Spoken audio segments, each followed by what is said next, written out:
Hi, Misha here, and this is the first video I'm recording after taking a week or so personal time, so forgive me if I'm a little rusty.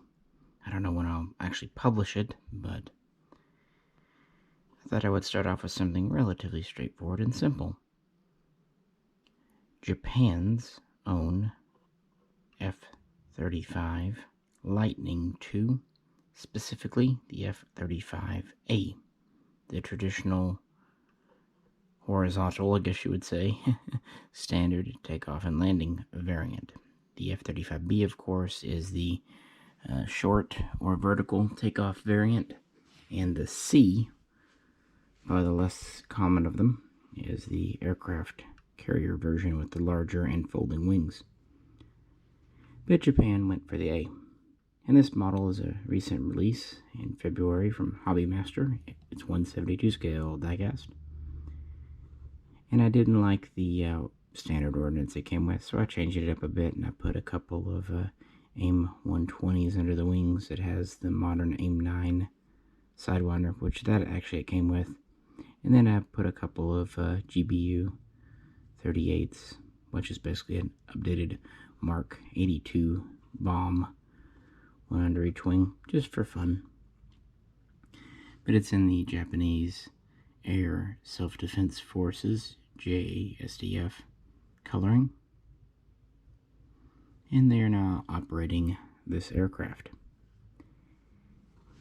This dates back really to the early 21st century when Japan was looking to replace its aging fleet of F-4 Phantoms, which had several purposes and uses.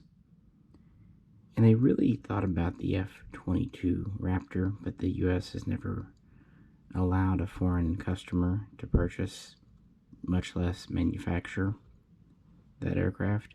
And Japan does prefer to build some or all of the aircraft in country.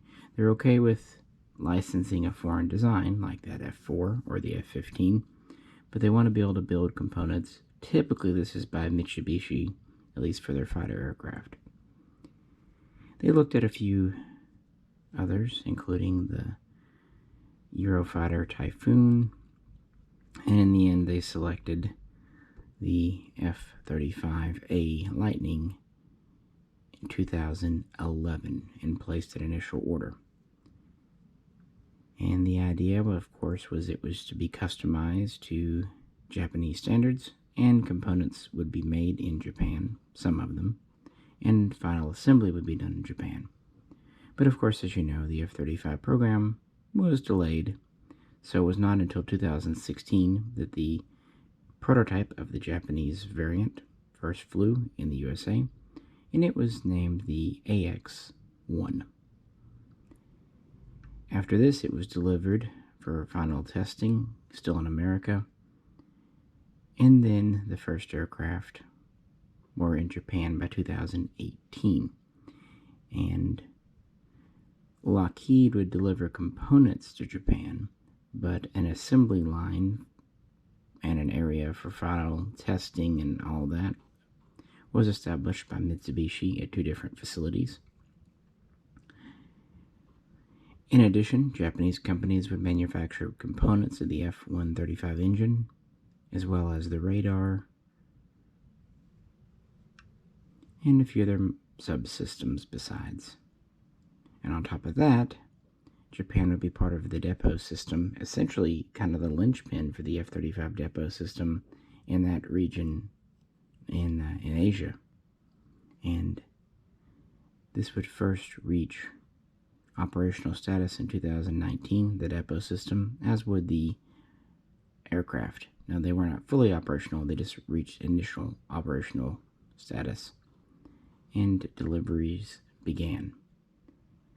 The first squadron to transition over was the 302nd from the Phantom, and by early 2019 they had 13, with the 14th undergoing final testing. After this, in 2020, towards the end, a second squadron would retire the F-4. This would be the 301. again going to the new F-35A. And right now, it looks like there's about 21 or 22 of these in service.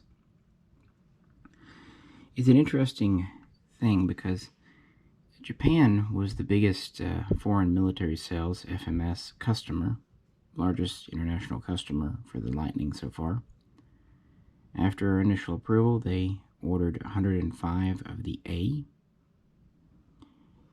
But then things started to change with increased activity from China and Russia, especially in 2018, running into 2019.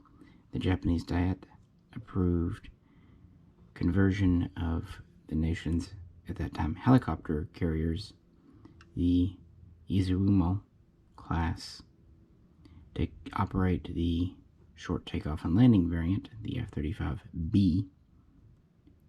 And so an order was placed.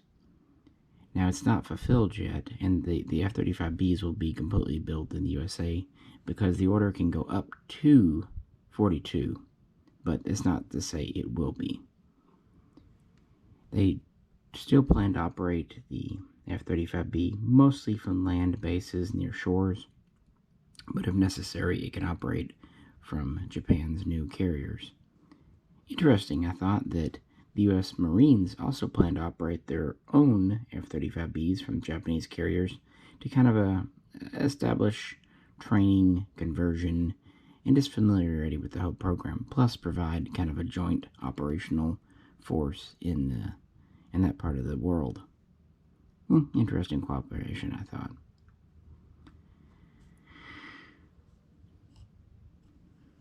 So yeah, we have 2 operational squadrons as we move into 2021.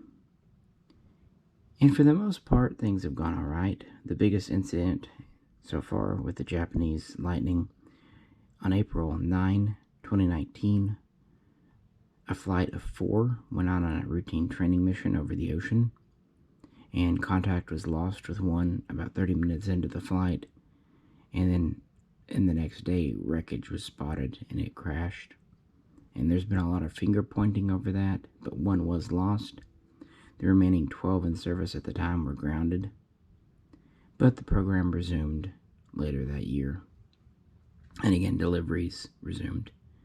There's also been talk about the Mitsubishi X2, but even though it flew in 2016 at this time, that's still just a technology demonstrator, although Japan might order it into production, or might not. But for the time being, the F-35 has now replaced the F-4 and could replace some F-15s or even F-2s in JASDF service.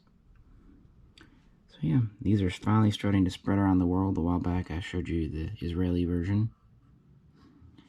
Like all, the specs are pretty much the same, about 50.5 feet long, wingspan of about 35 feet, max speed of about Mach 1.6, altitude of greater than 50,000 feet. This is considered a 5th generation stealth fighter, and is highly modular and customizable. The A version here has an internal 25mm rotating barrel cannon with 180 or 182 rounds depending on which source you're reading. The B and the C do not, they have external pods. Its weapons are carried in a few different ways. The internal bay with 2 doors has 4 hard points, and it can carry up to 5,700 pounds inside. That's to maintain stealthiness. And or externally, there are 3 hard points for a total of 6 under each wing, and they can carry up to 15,000 pounds. Now you can't load everything up to the max because the aircraft just can't lift it. The total lift weight for ordnance is about 18,000 pounds, and of course that will impact your range, your endurance. So usually they're loaded lighter. Typically you'll see a couple of sidewinders on the wingtips, and then you can mount medium range air-to-air missiles, either internally or externally. The AIM-120 is very common. And there's plenty of guided or even unguided bombs that you can put on, as well as many other things. In fact, the American variants can even carry nuclear weapons, although the Japanese would not. The cockpit's fully, integrated with the fancy pants system. It is definitely a modern aircraft. Only one engine, which was a bit of a contention, but it is a very powerful engine. And it's designed to be very survivable. It's also designed where the F-35 can pretty much land anywhere in the world if there's a nation that uses these, and components can be swapped out so they can be serviced, wherever. Israel, Japan, America, Britain. It'll be interesting to see how the F-35 program goes, because it took so long to happen and cost so much money. But yeah, Japan seems to be a large user. Again, they were a large user of the F-15, having 200 of them. They had just under 100 of their own F-2s. And they operated the F-4 for nearly a half century. So even though this is a very similar aircraft with very few external differences to the other 35As, because I do have kind of the JA-SDF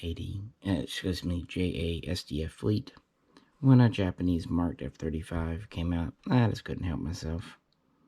I do notice this one feels heavier than the Hobbymaster with, say, the B configuration.